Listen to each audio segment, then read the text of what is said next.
everyone. Thanks for tuning in to another one of the Lansing Journal's weekly videos. The Lansing Journal exists to build community by keeping people like yourself informed and connected. Today we're in front of TF South, joined by longtime sports reporter Mike Clark. Mike, thanks for joining us today. It's great to be here. Mike, you have been covering sports in this area for a very long time. You've actually just joined the Lansing Journal somewhat recently, though. December of 2022 is when you joined, and by the time this video publishes, you will be celebrating your 8-month anniversary with the Lansing Journal. I don't know what you're doing to celebrate that, but wow, we're excited for that. Yeah, I did not even realize time does fly, for sure, and that's, what we were just talking about before we started recording. I've been covering TF South and Lansing since 1988. I worked for the Times, several different stints actually, but my roots here at this building go back a long way. It looked a little bit different back in the day. Obviously, we didn't have the new gym, which is off to our left, and on some of the new stuff around here too. I guess this new entryway was not here in those days either. But I mean, one of the things that I learned very quickly was Lansing loves sports, and there are a lot of very passionate sports fans here who want to read about their local high school teams. Absolutely. And so today's video is just kind of exploring that idea a little bit, getting to meet Mike, who's been doing this for a very long time, and maybe previewing a little bit about what's to come for the fall 2023 sports season here at TF South. So, Mike, you've written 44 sports stories for the Lansing Journal. That's quite a few in only 8 months as well. And I'm curious, how do you think about your own work? What's your workflow? Describe what life is like as a sports reporter. Well, I think, one of the things I like to think about is we're writing stories and we're telling stories. Some people would call it an article. I don't call it an article. I call it a story. And the way I've approached it for a long time is just imagine I find out about something and I'm sitting down with a friend, over coffee or something, and say, I just heard this great story. Let me tell you about it. And that's kind of the approach that I take with my journalism, basically. There are a lot of stories out there. Just in this building, we just posted a story last week about Christian Streeter, who's going to be one of the top players on the TF South football team this year. He was telling me about how he got started in football, and he's a very fast running back right now, one of the fastest kids in the south suburbs probably. And he started out as a lineman. He said, I was a chubby kid. So I thought that was kind of a funny line. And that's the kind of thing that you get from just talking to people and asking them about their stories, and that's the thing that keeps it fresh to me. I've been doing this for a long time. I started out when I was in high school, so we're coming up on 50 years actually, which is just an amazing thing to think about and kind of a scary thing too. But yeah, that's what keeps it fresh. Every year there's new stories to tell, and I don't think I'm ever going to run out of them. Yeah, Mike, you mentioned you have lots of experience for other local outlets, and some outlets have a history of covering sports here in Lansing, but currently the Lansing Journal is really the only one doing that. Can you kind of speak to that a little bit? Yeah, and that's one of the reasons I reached out to you and Melanie back in December, because I saw what I thought was a need. Again, the folks in this town are passionate about their sports. The TF South fans are passionate about their sports. And it feels like that this is an opportunity for the Journal to expand its coverage in a way that, again, builds some communities. So I'm glad that we are providing coverage that you really can't get anywhere else.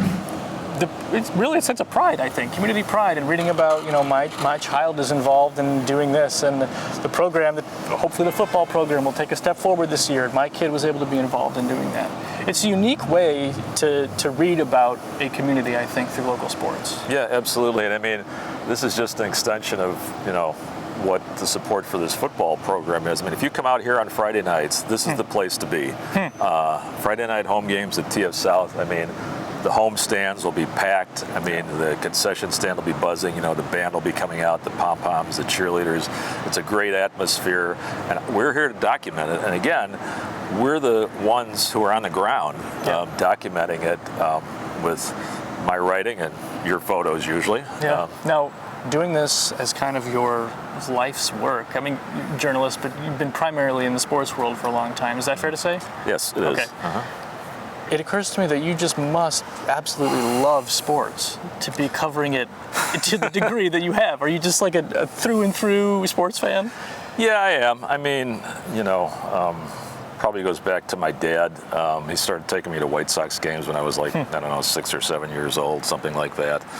And I mean, he was a big sports fan, so I kind of picked it up from him. He was a big high school sports fan too. He went to Schurz High School, which is on the northwest side of the Chicago, and even well into adulthood, I mean, he would pick up the Chicago papers and see how Schurz was doing, in football or basketball or whatever. But yeah, I mean, at the same time, I mean, it's like, like yourself and Melanie, I mean, it's a big part of our lives. It's not our entire life either. Yeah. So, right. I mean, I do other things. I watch movies, I read books too. So it's like, it's not like sports 24/7. Sports coverage is something that we have felt at the Lansing Journal is important to add, and we are so glad that you are able to help us do that. Why do you feel, having been in this world for so long, that local sports reporting, especially just at the high school level, is important for a community as part of the news diet and staying informed and connected as we try to do? Well, I think one thing is like if you write about kids, and not just in sports, but the band, the drama club, has had some success as well. If you write about kids, maybe you get them interested in consuming news, and I think that it's a good thing for the community to have a wide age range of news consumers. I mean, we know that there's certainly a lot of older people in the community that are very big fans of the Lansing Journal, and it would be nice to get again some of the kids involved too, their parents as well. So, Mike, from the perspective of the kids that you're actually writing about, a lot of your, like you're saying, sitting over coffee telling a story about someone, a lot of your stories focus on one particular athlete and kind of tell their journey through high school. How does your coverage benefit that person? Well, in a lot of ways. I mean, obviously it's nice to be recognized for what you're doing. There's that aspect of it. But it's also a way for them to document, when they're applying for colleges, one of the things that colleges look at when they're going through the admission process is what did kids do besides go to class? Did they play on the football team? Did they work for the yearbook? Were they in the band? Were they on the Spanish club? All that sort of stuff. They like kids who are actively engaged in the community, which again, keep circling back to what the Lansing Journal's mission is building community and telling stories about our community that aren't told anywhere else. That's right. So you who are subscribed to the Lansing Journal, you can expect a steady diet yet again as we start the fall sports season. You got a full season of Mike Clark ahead of you. I'm very excited for you. If you're not a subscriber, please do that so you can make sure that you're not missing anything in the sports world here at TF South and beyond.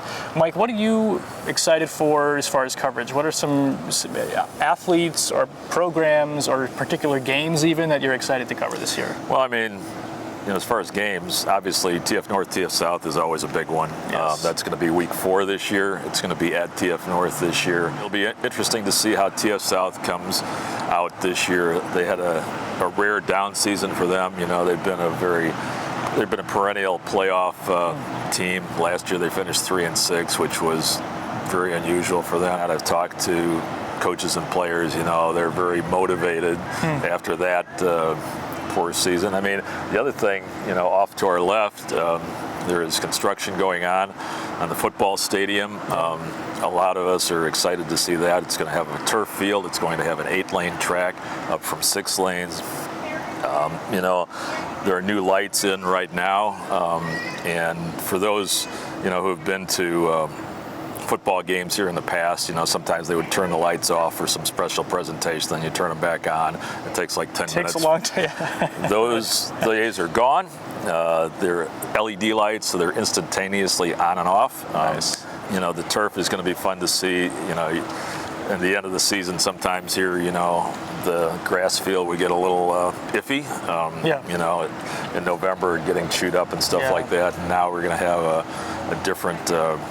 A better surface for the kids to play on. And I mean, and that's one of the things too that I'd written a story that posted last week, I think, about how they're continually upgrading the facilities here. They're upgrading some of the stuff in the old gym, which has the original heating plant from 1957 when the building opened, which is kind of remarkable. That needs updating? Really? Apparently so. A 66-year-old furnace is not going to work too well anymore. It's going to have air conditioning, and they're going to have LED lights in there too. But I mean, I think that's one of the things that's impressive about District 215 is, they certainly put a lot of time and thought into keeping facilities upgraded because, one of the most important things when families are looking for a place to move or to set down roots is, what are the schools like? Yeah. Are the schools good?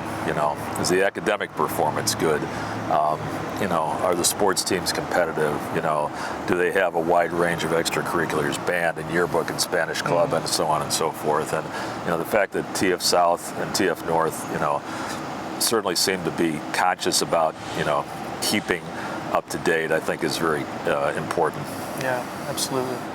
Well, thank you for your coverage so far. We're looking forward to staying informed about Lansing sports through your writing this year. Some of these games are games that you can come to. You members of the public can come and attend these games, watch your local high school athletes perform. We're going to include some of these dates on this video, but we'll also include a link to the TF South calendar page where you can actually track the dates and the times of each game in case you're interested in attending them. Mike, thank you for joining us today, and thank you for covering sports in Lansing. I'm looking forward to another exciting school year. Thank you. And we'll see you next week.